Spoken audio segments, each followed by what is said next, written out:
Now, in the last video, we programmed a very, very straight beat that we got from transcribing this loop here and just recreating it with our 909 kit. Now, again, this drum beat is very simple. There's not a whole lot to it. There's only 3 elements in it. You got the kick, the close hi-hat, and that percussive sound. But the point is that this shows us a lot of the hallmarks of a lot of straight beat styles.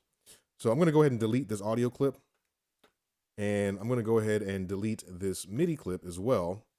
But we're going to program another straight beat and just talk about some of the hallmarks of straight beat styles.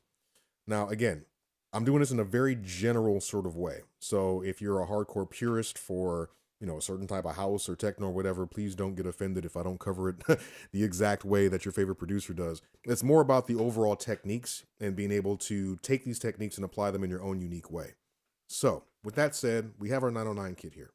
And actually, you know what? Let's go ahead and try a different version of the 909 kit. How about, what is this? Tresser? This is probably going to sound a bit more industrial. That's my guess.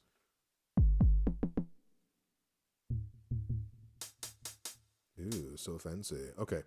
So we got this here. And what I want to do is start to, actually, you know what? I think, let's go with something that has a bit more, no, this is fine for now. This will be fine. Okay.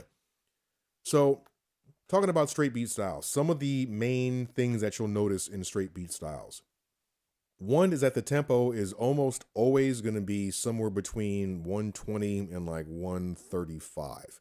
Now I'm talking about house, techno, and trance. Sometimes trance can be faster than 135. Sometimes you'll have certain house styles that are a little bit slower than 120. The average tempo that you'll usually encounter when you're dealing with house music is 127. That's kind of the sweet spot. Techno tends to be a little bit faster, but again, that's just only generally speaking, and trance tends to be faster than both house and techno. But these are the 3 straight beat styles, and they share a lot of production traits in common. So we're going to cover pretty much all of these at once. I'm going to go down to 127. I'm going to double click here to create my blank 1-bar MIDI clip, and I'm going to expand my blank 1-bar MIDI clip so I can see all the contents in here. So the first thing I would do, the first thing I think most people do when they're programming a straight beat style is you program the kick, because the kick is just going to hit every quarter note. That gives you that sort of driving vibe that most of these styles are known for. So kick on the 1, on the 2, on the 3, and on the 4. Now, keep in mind that you don't have to only have the kicks on every quarter note in order to maintain that straight style, okay, that straight feel. But once you move these kicks off of these quarter notes, you start to lose some of that straight beat style. All right. Now, again, it just depends on what you're going for. You don't have to stick to this formula, this 4 on the floor formula, as we would call it. But this is usually the basis of a drum beat for a straight beat style. The next thing that you would do more than likely is program the snare or the clap or the rim shot, whatever element you're going to use. In this case, let's go ahead and add a snare. It's a very weird snare. Let's go ahead and maybe change that to the clap.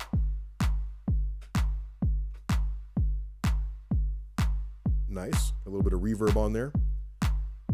So the next step would be adding the hi-hat.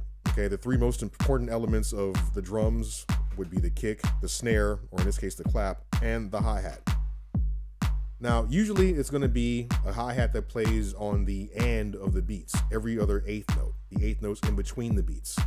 So, beat 1 is here. In between the beat is 1.1.3.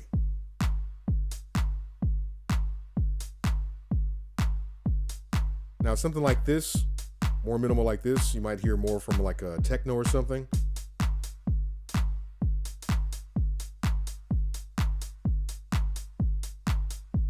Typically, if you're dealing with house, usually there's going to be a bit more syncopation with the percussion. So when there's syncopation, what we're doing is we're placing a stress or an accent on the weak part of the beat. And by doing so, it makes the beat sound a lot less straight and it breaks up the rhythm. It breaks up the beat. So I had mentioned earlier before when I was playing with the velocity for the hi-hats, I had a very loud or higher velocity hi-hat here on the first 16th note of the beat. The next loudest one was on the 8th note of the beat. And then the 16th notes in between were really quiet. Okay, those were my lowest velocity hi-hats. Now, I didn't actually talk about the strong and weak parts of the beat when I was doing that. The very first 16th note of the beat, remember each beat can be broken into 4 16th notes. The very first 16th note will be considered the strong part of the beat. The weak parts of the beat would be the second and the fourth 16th note of the beat. When you place elements on the second and fourth 16th note of the beat, you end up making the beat sound a lot more syncopated, okay? So for instance, if we take these hi-hats, select the whole row, and made it so that each hi-hat fell right where the kicks did, it's extremely straight. So this is the strongest part of the beat, the first 16th note. If we move these to the second strongest part of the beat, which is the 8th note after the beat,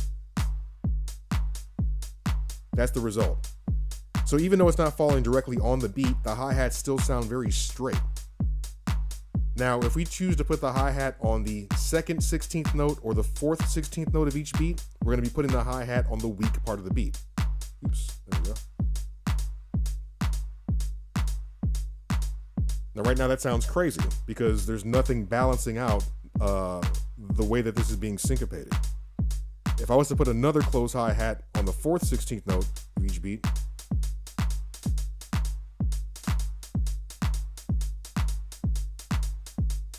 and again, that sounds a little strange because now everything is on the weak part of the beat.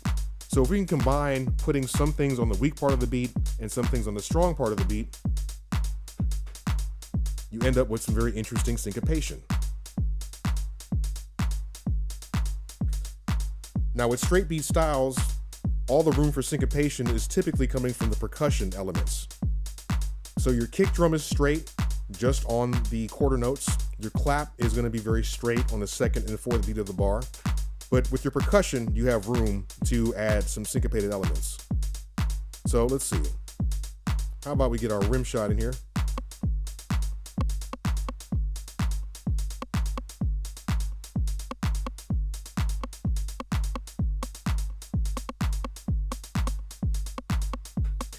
So let's look at the rim shot pattern here.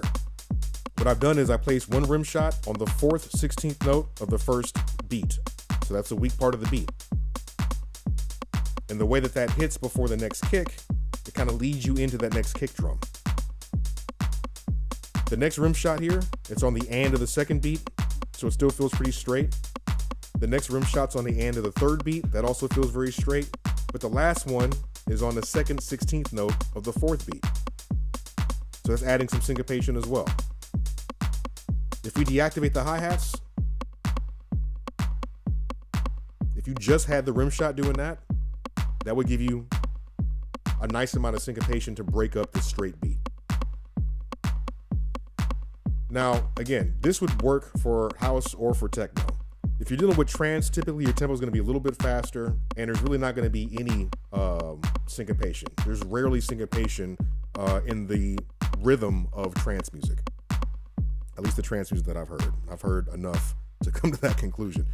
But what we'll do is, let's say if we're trying to do this in more of a traditional trance style, usually what you'll do is instead of having the close hi-hat every 8th note, generally you alternate between a close and open hi-hat. So something like that. So we would have a close hi-hat on every beat, and then we have an open hi-hat on every and.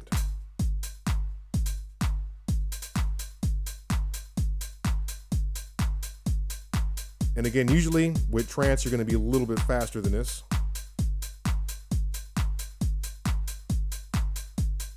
Something like that. But again, the basis of these straight beat styles is very, very similar. The main difference is if you're going to incorporate syncopation with the percussion, and how do you do it? Techno tends to be a bit more minimal, where things are kind of repetitive. They sort of lull you into this trance and then slowly evolve over time. With house, there's a lot more room for syncopation depending on what type of house music you're doing and the variety in the percussion. There might be more live instruments. There's a bit of a different feel to it, again, depending on what kind of house music you're into. But the basis of all the straight beat styles is this 4 on the floor kick pattern, 1 kick per beat. Your snare would be on the second and fourth beat of the bar. Generally, you're going to have some sort of hi-hat that's happening on the and on the every other eighth note, the eighth notes between the beats. And then from there, you have room to add other percussive sounds that start to add some syncopation that fall on the weak parts of the beat, the second or fourth 16th note of every beat. So with that established, that gives you a lot of ideas on just the basis for creating straight beat styles. And if that's what you're into, I'd encourage you to listen to a lot of your favorite producers, listen for some of the wrinkles in their production techniques, specifically the rhythm of some of their percussion stuff. So then you can start incorporating some of those little hidden gems into your own work.